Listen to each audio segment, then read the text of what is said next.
વાત એમ બની કે ભાવનગરના જિલ્લા કલેક્ટર અચાનક ચેકિંગ પર પહોંચી ગયા તો મોટે ભાગના કર્મચારીઓ સમયસર નહીં આવ્યા। ગુજરાતના ભાવનગરની અંદર એક મામલતદાર ઓફિસમાં બધા કર્મચારીઓને ખબર નહીં હતી કે અમારા સાહેબ છે એ આજે વહેલા આવી જવાના છે અને એમની આજે નોબત આવવાની છે।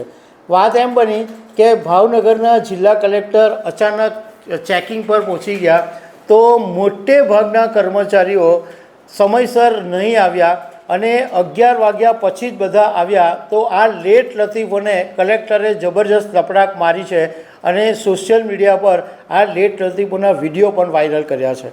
તો આના વિશે હું તમારી સાથે વાત કરીશ। મારું નામ રાજેશ શાહ છે અને તમે જોઈ રહ્યા છો ગુજરાતના સૌથી મોટા ડિજિટલ ન્યૂઝ પ્લેટફોર્મ ખબર છે ડોટ।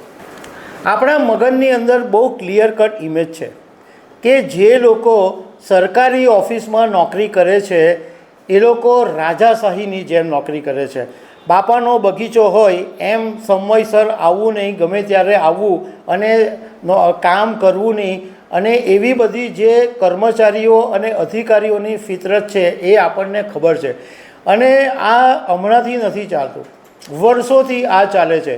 કોઈ ટાઈમસર આવે નહીં, કારણ કે સાહેબ જ નહીં ટાઈમસર આવતા હોય તો કર્મચારી ટાઈમસર કેવી રીતે આવવાના। પરંતુ ભાવનગર જિલ્લાના કલેક્ટર છે ડૉક્ટર મનીષ બંસલ, એ થોડા કડક માણસ છે। તો એમણે અચાનક એવું નક્કી કર્યું કે ભાવનગરની અંદર મામલતદાર કચેરી ગ્રામીણ વિસ્તારમાં એમણે અચાનક ચેકિંગ પર પહોંચી ગયા અને જ્યારે કલેક્ટર ત્યાં પહોંચ્યા તો એમણે જોઈને ચોંકી ગયા। આખી ઓફિસ ખાલી હતી, કોઈ મોટા ભાગના કર્મચારીઓ આવ્યા જ નહોતા। એટલે ભાવનગરના collector doctor Manish Bansal gate પર જ બેસી ગયા ખુરશી લઈને અને એમણે રજિસ્ટર મંગાવ્યું અને સાહેબ બેઠા ખુરશી પર। એ પછી બધા કર્મચારીઓ 11 વાગ્યા પછી આવવાના શરૂ થયા। એટલે કલેક્ટરે બધાના વિડીયો ઉતાર્યા અને ઇન્સ્ટાગ્રામ ઉપર અને ફેસબુક ઉપર આ લેટ લતીફોના વિડીયો વાયરલ કર્યા અને સાથે સાથે એમણે એક્સ પ્લેટફોર્મ ઉપર એક મેસેજ પણ લખ્યો, એક નિવેદન પણ લખ્યું। એમાં કલેક્ટરે લખ્યું કે ભાવનગરની મામલતદાર ગ્રામ્ય ઓફિસની ઓચિંતી મુલાકાતમાં જાણવા મળ્યું કે 11 વાગ્યા સુધીમાં મોટા ભાગનો સ્ટાફ ગેરહાજર છે અને લેટ છે। એમણે સાથે એવું પણ લખ્યું કે આ આદત જે છે એ યોગ્ય નથી, કારણ કે સોમવાર અને મંગળવાર એ પબ્લિક ડે હોય છે અને એવા સંજોગોની અંદર આ કોઈપણ સંજોગોની અંદર ચલાવી નહીં લેવાય। અને કલેક્ટરે એવું પણ લખ્યું કે હું તમને વિશ્વાસ અપાવવા માગું છું કે આ વિશે જે લોકો લેટ લતીફો, જે લોકો મોડા આવ્યા છે એમની સામે સખતમાં સખત કાર્યવાહી કરવામાં આવે।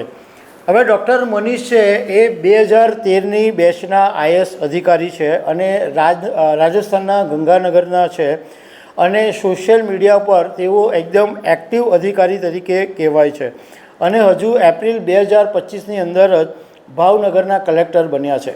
બહુ સારી વાત છે કે ભાવનગરના કલેક્ટરે આ પગલું લીધું અને જે લોકો મોડા આવે છે એમને પાઠ શીખવાડ્યા।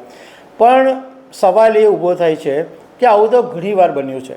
ઘણા બધા અધિકારીઓ આવે અને એક્શન મોડની અંદર આવા પગલાં લે પછી બાજુ જૈસે થે। આવું શું કામ થવું જોઈએ?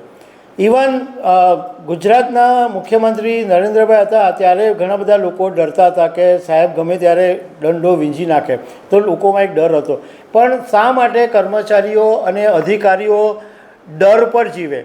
તમારું કામ 11 વાગ્યે પહોંચવાનું છે અને તમને સરકાર એના માટે પગાર આપે છે, તો તમે લોકો ટાઈમસર શું કામ નથી પહોંચતા?